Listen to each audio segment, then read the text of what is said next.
Hello guys, hello. This is for Capricorn. Capricorn, welcome dito sa aking channel, Kapalaran 888. Welcome. Alamin natin kung anong messages, vibration, gabay, energy para sa lahat ng Capricorn. Okay, titingnan natin guys kung ano yung first 2 weeks ng November na message para sa inyo. Okay, Capricorn, first card is Knight of Swords.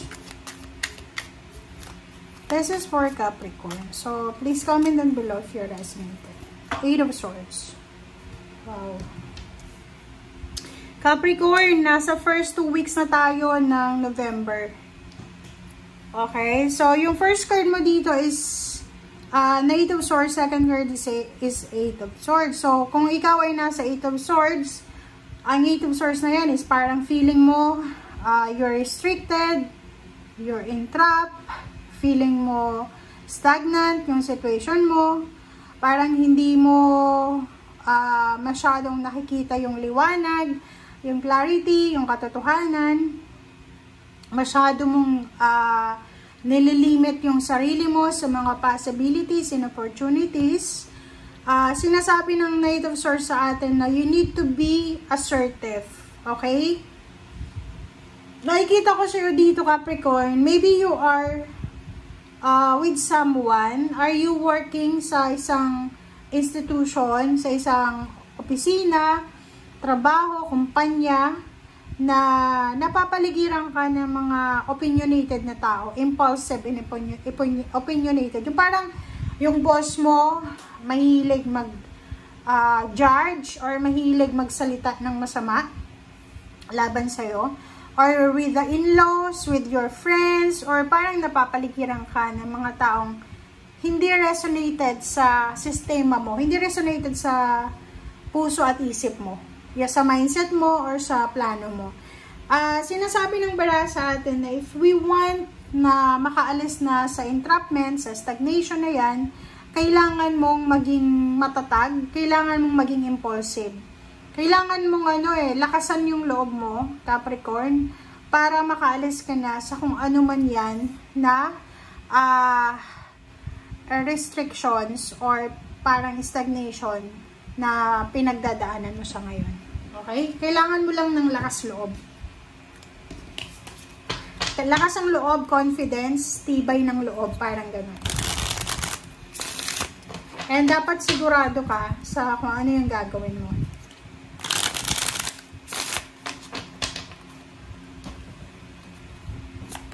Oops, sorry.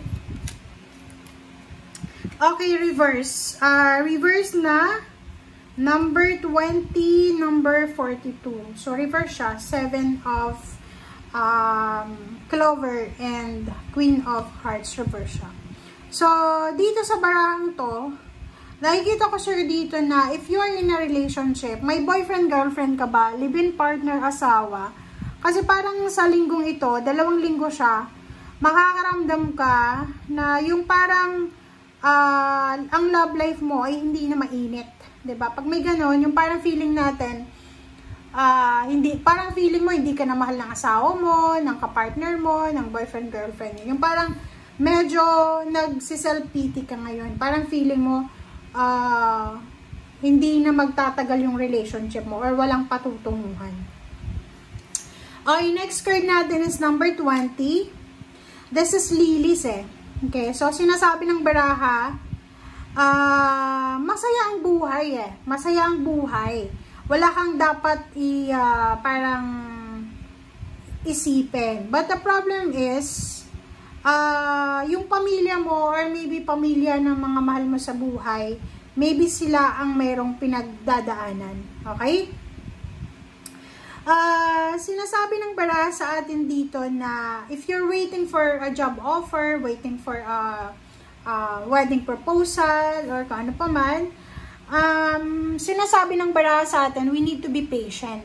Huwag tayong masyadong magmamadali. Pero if in case of money yung hinihintay mo, kailangan mo maging impulsive Pag halimbawa hindi ka na masaya sa sitwasyon mo sa financial, kailangan mo nang magpakatatag. Kailangan mo nang isipin na ayoko na dito sa stagnant na situation na to. Gusto ko na ng bago. Parang ganon. Okay, Capricorn.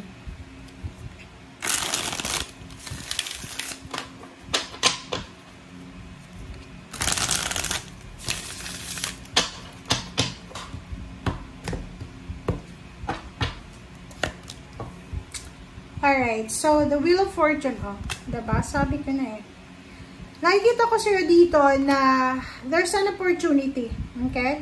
May oportunidad dito, Capricorn, na posibleng dumating sa'yo na pwedeng magpabago ng takbo ng iyong finances.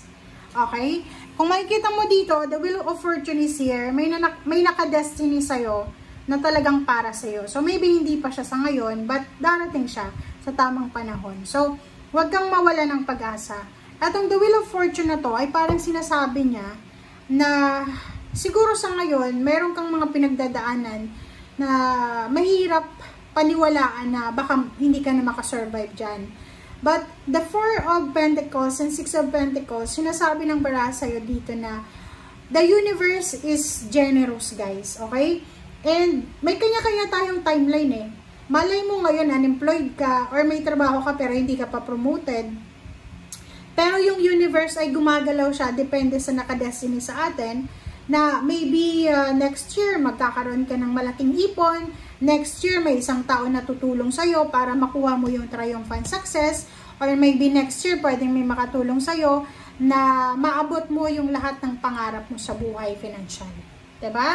So, nakikita ko sa'yo dito na yung iba sa inyo na masyadong nakafocus sa wala, like yung wala kayo yung focus nyo, may stress talaga kayo eh. Huwag kayong may stress.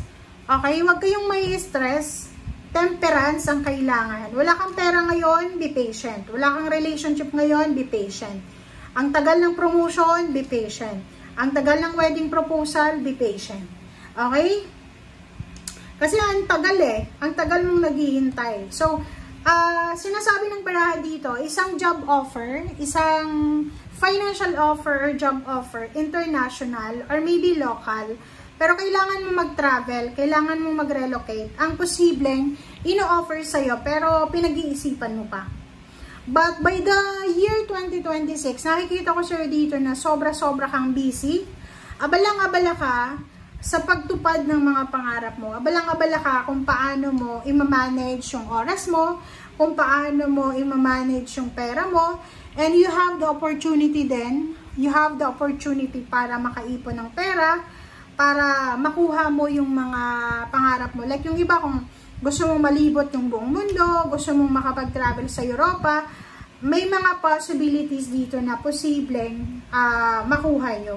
Okay? Kung ano yung gusto nyo. Kumbaga, there's opportunity na iharap sa iyo ang universe para matupad yung mga pangarap mo. So, just be patient.